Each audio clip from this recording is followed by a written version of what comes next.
بسم اللہ الرحمن الرحیم۔ السلام علیکم۔ ناول ایکس آفیشیل میں خوش آمدید۔ ناول یہ چاہتے ہیں یہ شدت ہے کہ قسط نمبر 16 لے کر آئی ہوں۔ امید کرتے ہیں آپ کو پسند آئے گی۔ بچے کی پیدائش اور عقیقے کے بعد اماں 2-3 بار اسے لینے آئی تھی، مگر وہ ضد پر قائم تھی کہ اگر لے جانا ہے تو ہمیشہ کے لیے لے جانا ہوگا ورنہ نہیں جانا۔ اس دن بھی اماں لینے آئی تو اس نے وہی ضد رکھی تھی۔ رفت پہلے ہی شاکڈ اور الجھی بیٹھی تھی۔ نویرہ اور شارق زمان کو سمجھا کر تھک گئی تھی، مگر مسئلے کا کوئی حل نہیں نکل رہا تھا۔ نویرہ کی وہی ضد دیکھی تو غصہ بھی آیا اور دکھ بھی ہوا۔ شارق نے صاف کہہ دیا تھا نویرہ جس بھی عدالت میں جانا چاہتی ہے چلی جائے، مگر وہ اسے طلاق نہیں دے گا۔ اب بات ضد کی ہے اور نویرہ اس نے بھی ضد پال لی تھی، وہ نہ چھوڑے، مگر وہ بھی اسے مجد سکھا کر رہے گی، چاہے اسے کسی بھی حد تک جانا پڑے۔ وہ اب پرواہ نہیں کرے گی۔ اماں لینے آئی تو واجدہ بیگم اور رفت دونوں نے اسے ان کے ساتھ چلے جانے پر زور دیا تھا۔ نہ جانے اس کے دماغ میں کیا سمائی کہ اس نے ان کی بات مان لی تھی، مگر ساتھ میں شرط بھی عائد کرتی۔ ٹھیک ہے میں چلی جاؤں گی، مگر یاد رکھیے کہ اب میں اس مسئلے کو ضرور اٹھاؤں گی، نبیل بھائی اور ساجد بھائی کے سامنے رکھوں گی۔ تنہا میں ہی کیوں عذاب جھیلوں؟ جو مجرم ہے اسے بھی سزا ملنی چاہیے۔ رہ گئی طلاق کا مسئلہ، اگر شارق یوں نہیں مانتا تو ٹھیک ہے، کورٹ عدالت ہی صحیح، مگر میں اب کسی کے کہنے پر اپنا آپ برباد نہیں کروں گی۔ اماں نے بڑی بے بسی سے اسے دیکھا تھا، کتنا بدل گئی تھی نویرہ۔ ان کی آنکھوں کے اشارے کو سمجھنے والی ان کی چہیتی بیٹی کیسے ضد پر اتر آئی تھی۔ نویرہ کی ضد کو دیکھتے ہوئے انہوں نے بھی سوچا تھا کہ نبیل نہ صحیح ساجد سے فون پر اس معاملے کو ضرور ڈسکس کریں گی، شاید وہ کوئی بہتر حل دے دے، نویرہ کو سمجھا لے، یا کم از کم پاکستان آ کر حالات کا جائزہ لے کر کچھ کر لے۔ نبیل کی نسبت انہوں نے ساجد سے معاملہ بیان کرنے کا سوچا تھا اور اب نویرہ بچے کے ساتھ ان کے ہاں آ گئی تھی۔ شارق گھر پر نہیں تھا، ورنہ شاید وہ بچے کو لے جانے پر اعتراض ضرور کرتا۔ اس کی غیر موجودگی میں اماں آئی تھی اور اب وہ ان کے ساتھ اپنے گھر چلی گئی تھی۔ شام کے وقت نبیل گھر آیا تو چونکا۔ کافی عرصے بعد نویرہ ان کے ہاں آئی تھی۔ سلام دعا اور حال چال کے بعد اس نے زیادہ بات چیت نہ کی تھی، مگر نویرہ کو دیکھ کر مطمئن بھی ہوا تھا، ورنہ نبیلہ ہر وقت احساس دلاتی رہتی نویرہ نے اس کی وجہ سے میکے کو چھوڑ دیا ہے اور ادھر چکر نہیں لگاتی۔ غصہ اور جھگڑا تو شارق سے تھا، مگر اپنے اندر کی ساری بھڑاس وہ نویرہ پر نکالتا تھا۔ اسے کچھ نہ کچھ کہہ کر اب وہ اتنا عرصہ ادھر نہیں آئی تو احساس ہوا کہ اس نے اس کے ساتھ کس قدر زیادتی کی ہے۔ ہر طرف سے صرف نویرہ کی ہی ذات پس منظر تھی۔ اندرونی طور پر نویرہ کی آمد پر کچھ اطمینان سا محسوس ہوا تھا، ورنہ صرف طبیعت کا بوجھ ہی بڑھا تھا، بلکہ ذہن کا اضطراب اور خلفشار بھی بڑھ گیا تھا۔ خواہ طبیعت ہر ایک سے الجھنے لگی تھی اور اب نویرہ کو دیکھ کر کچھ اطمینان ہوا تھا۔ ضمیر پر بڑا بوجھ ایک دم سرکنے لگا تھا۔ شام کے وقت وہ بچے کو لے کر بیٹھی ہوئی تھی کہ کال آ گئی۔ اس نے ریسیو کی تو دوسری طرف شارق زمان تھا۔ وہ حیران ہوئی اس کی آواز سن کر۔ تم کس سے پوچھ کر گئی ہو؟ چھوٹتے ہی یہ سوال ہوا تھا اور نویرہ حیران رہ گئی تھی۔ اتنا کچھ ہو جانے کے باوجود اس شخص کے حوصلے بلند تھے کہ بجائے اپنے فعل پر شرمندہ ہونے کے الٹا اس سے باز پرست کی جا رہی تھی، یعنی الٹا چور کوتوال کو ڈانٹے۔ کیوں؟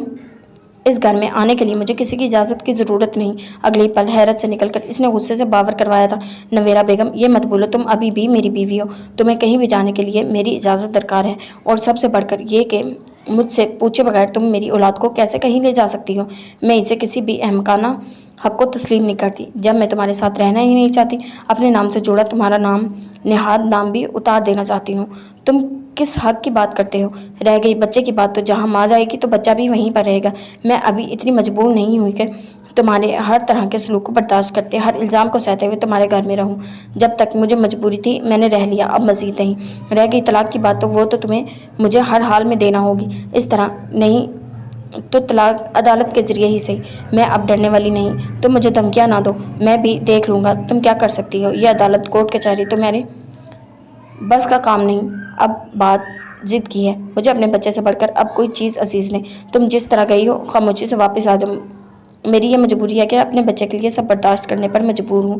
شارق زمان کی بات نے نویرہ کو لگا کہ اس کے اندر ایک آگ لگا دی ہے۔ وہ چٹک سی گئی تھی۔ ہاں میں نے بھی صرف اور صرف بچے کے لیے یہ ساری ذلت برداشت کی ہے، ورنہ تم واپس آ رہی ہو یا نہیں؟ دوسری طرف سے بڑے تحکم سے پوچھا گیا۔ نہیں، کبھی بھی نہیں۔ تم چاہے اب کوئی بھی چال چل لو، کچھ بھی کر لو، میں اب واپس نہیں آؤں گی۔ چلو دیکھ لیتے ہیں نویرہ بی بی، تمہاری یہ ضد بھی کہاں تک قائم رہتی ہے۔ غصے و تنفر سے جتاتے اس نے کال بند کر دی، اور نویرہ کتنی دیر بے بسی سے اپنی جگہ جمی رہے گی؟ کیا کر لے گا اب یہ شخص؟ میں اب بھی وہی نویرہ ہوں، بدل نہیں گئی۔ میں بھی دیکھتی ہوں اس دفعہ اس کا ظرف میرے لیے کیا ڈرامہ کھیلتا ہے۔